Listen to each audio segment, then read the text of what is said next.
Hello, my name is Jess Dillon, and I am a business student at Fresno State taking Management 110 with Mr. Schmidtke on Tuesdays and Thursdays at 9:30, as well as Dr. Isom's lab on Thursdays at 1 o'clock. And I am here to talk to you about a skill that I am not so good at, which is decision making. I received a negative 39% gap, which is not good at all.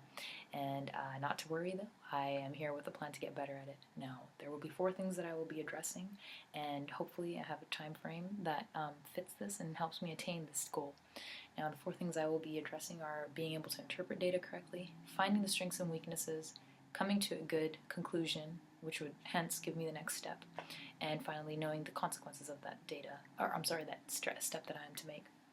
Now, interpreting data goes a long way. This is the biggest problem that I have, as when I am giving a bunch of data, no matter how ample it is very hard for me to differentiate what is relevant and what is irrelevant, as when you are given the data, it's all just a bunch of stats, and some things you need to conclude, some things you don't.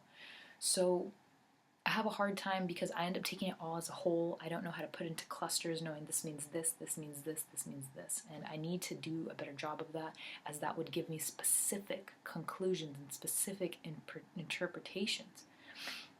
If I am able to get better at that, I am able to be better in the second thing that I want to get better at, which is knowing key strengths and weaknesses. So if I know specific data means this, specific data means this, I will know specific data means strength. Specific means weakness.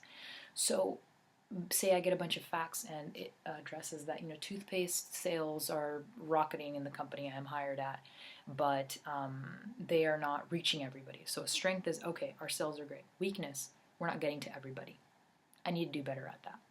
So then that leads me to my third step. By doing these 2 steps right, I would be able to then come up with a good step to do, next action that would address these things that are good or bad. And then finally, knowing the consequences. I need to know the consequence of what I'm doing and how that action, works with that. Because say sales are good, and then I apply the same strategic model that I use to come up with the sales of the toothpaste I end up using for floss, but then floss skyrockets and now toothpaste goes down the drain. Maybe this was a consequence I would have known if I, paid more attention to it. And so these are all key things that I need to get better at, as if I don't do these things correctly, as I was shown at the Iliad assessment, these are all things that would end up jeopardizing the success of whatever company I am hired at, which is no good news for them. So those 4 things, interpreting data correctly, knowing strengths and weaknesses, excuse me, being able to find the next logical step, and then knowing the consequences of that step. These are all things that go hand in hand and are all things that would make me a better decision maker. And I think getting better at these would go a long way, and I think these are ways to get better at these things, taking these things into consideration, knowing this is what makes it all better, and knowing that to start with, being able to interpret data for me is the biggest thing, as it goes hand in hand with the rest of the things that I do wrong.